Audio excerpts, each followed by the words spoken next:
কবিতাৰ শিৰোনাম মই দিহিং পাটকায়ে কৈছোঁ। কবি অচ্যুত দত্ত, আবৃত্তিকাৰ প্ৰিন্স মণি ভূঞা।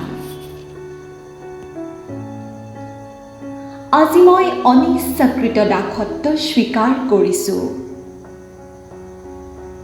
স্বপ্নভংগৰ আক্ষেপত জীয়াই জীয়াই মৰিছোঁ। মোৰ আশাবোৰ হয়তো এনেকৈয়ে শেষ হ'ব। সন্তাপৰ অগ্নিয়ে মোক জীয়াই জীয়াই পুৰি মাৰিব। চুকাফাও নাই আজি।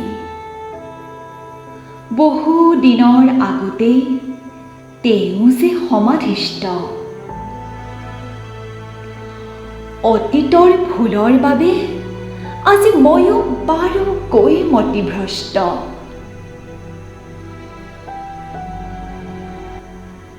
সৃষ্টিৰ অংগীকাৰে মোৰ তৰাং বুকুৱে দিয়ে তই উজাই উজাই আহি হাত ৰাজ মাৰি একৰাজ কৰাৰ মিছা প্ৰতিশ্ৰুতিবোৰ বাৰু কিয় দিলি?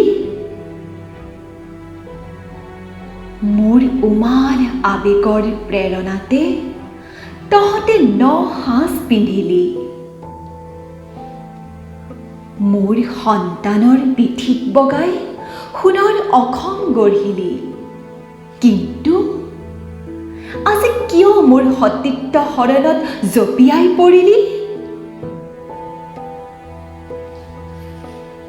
আজি ধনৰ লিপচাত তোৰ উত্তৰ পুৰুষে মোৰ কেঁচা মঙহ বিক্ৰী কৰি কৰি খায়। বহু দিনৰ আগৰ কথা। ময়ো আছিলোঁ এই মাতৃভূমিৰ এক দুৰন্ত প্ৰহৰী। মোৰ বিশালকায় শৰীৰে বঢ়ি শত্ৰুক ধৰিছিলোঁ আগভেটি।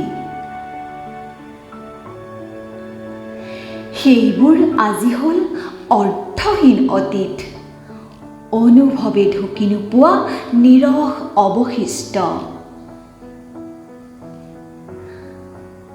আজি তহঁতৰ বৰ্বৰতাত মই মাতৃৰ বিশেষণেৰে বিভূষিত এজনী মাত্ৰ ধৰ্ষিতা।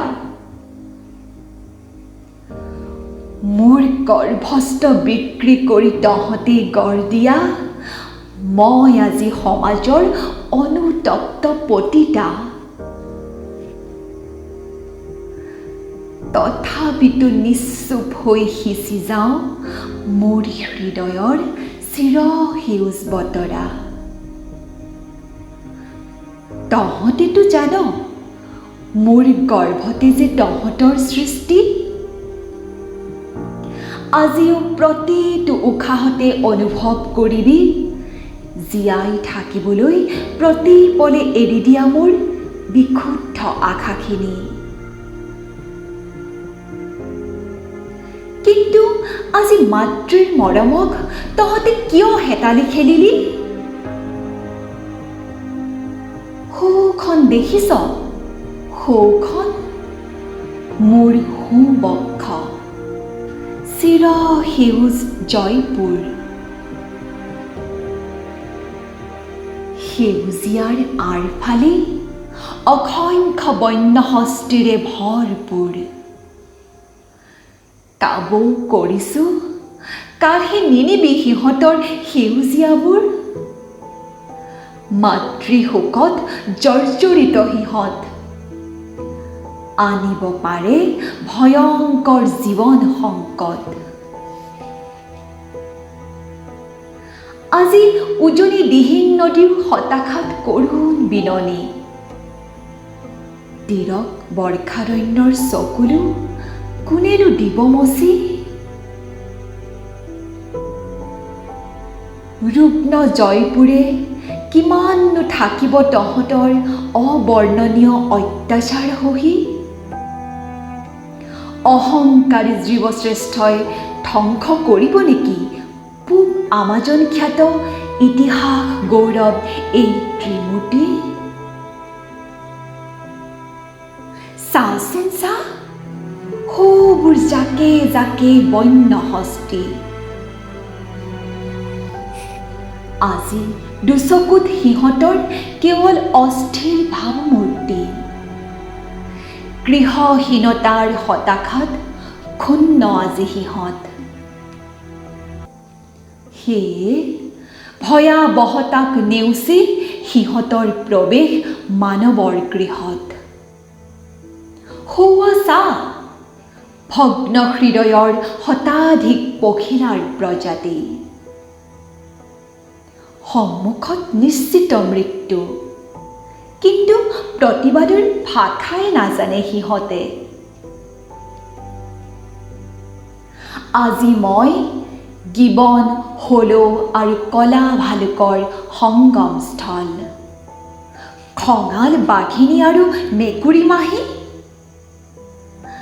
পাৰিমনে বাৰু ৰাখিব কেটেলা আৰু হৰিণক মোৰ বুকুত সাৱটি? তহঁতেতো আজি মোৰ মুক্ত খননৰ আমেজ লবি। সেউজীয়াবোৰ আজুৰি আজুৰি মোক কঙাল কৰি দিবি। মোৰ সন্তানবোৰৰ তেজ শুহি শুহি খাবি।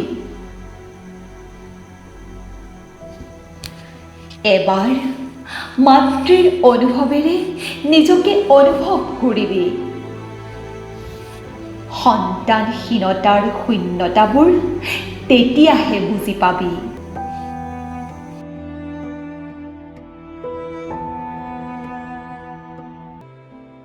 শুনিছনে হেৰৌ ৰজাঘৰীয়া? দেশত এতিয়াতো প্ৰত্যেকৰে বাবে সামাজিক দূৰত্বৰ ব্যৱস্থা। তাৰ সুযোগতে মোৰ গণধৰ্ষণৰ কি যে এক অভিনৱ প্ৰচেষ্টা। তহঁতৰ কাৰ্যত মোৰ দুচকু আজি বৰকৈ সিক্ত, কাৰণ মই যে বৰ্ষাৰণ্য। মাতৃত্বৰ মমতাৰে মই এতিয়াও সম্পৃক্ত। সম্ভ্ৰান্তৰ পোছাক পিন্ধাৰ হেঁপাহত নিজৰ মাতৃকে আজি উলংগ কৰিলি।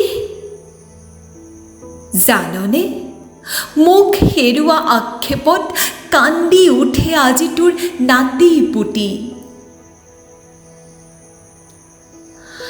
সামাজিক দূৰত্ব মানি মোৰ প্ৰতিৰক্ষাতে প্ৰতিজন ব্যস্ত আজি। বাটে ঘাটে বেনাৰ পোষ্টাৰ আৰু নৃত্য গীত আৰি। প্ৰতিবাদৰ প্ৰতিটো পথে আজি যে ৰুদ্ধ। সেয়ে মুণ্ডন কৰি সিহঁতি প্ৰকাশ কৰে মনৰ দুখ বেদনা আৰু কষ্ট। মনত ৰাখিবি, পাক্কাই মই অক্লান্ত প্ৰহৰী। অনিশ্চয়তাৰ মাজত হেৰাই হেৰাই মই পুনৰ নিৰ্মাণৰ সপোন ৰচো। লোকচক্ষুত হেৰাই যাব পাৰে হয়তো মোৰ চিৰসেউজ বৰ্ষাৰণ্য। তথাপিও ইমান সহজে কাঢ়ি নিব নোৱাৰ মোৰ গৌৰৱোজ্জ্বল জৈৱ বৈচিত্ৰ্য। ধন্যবাদ।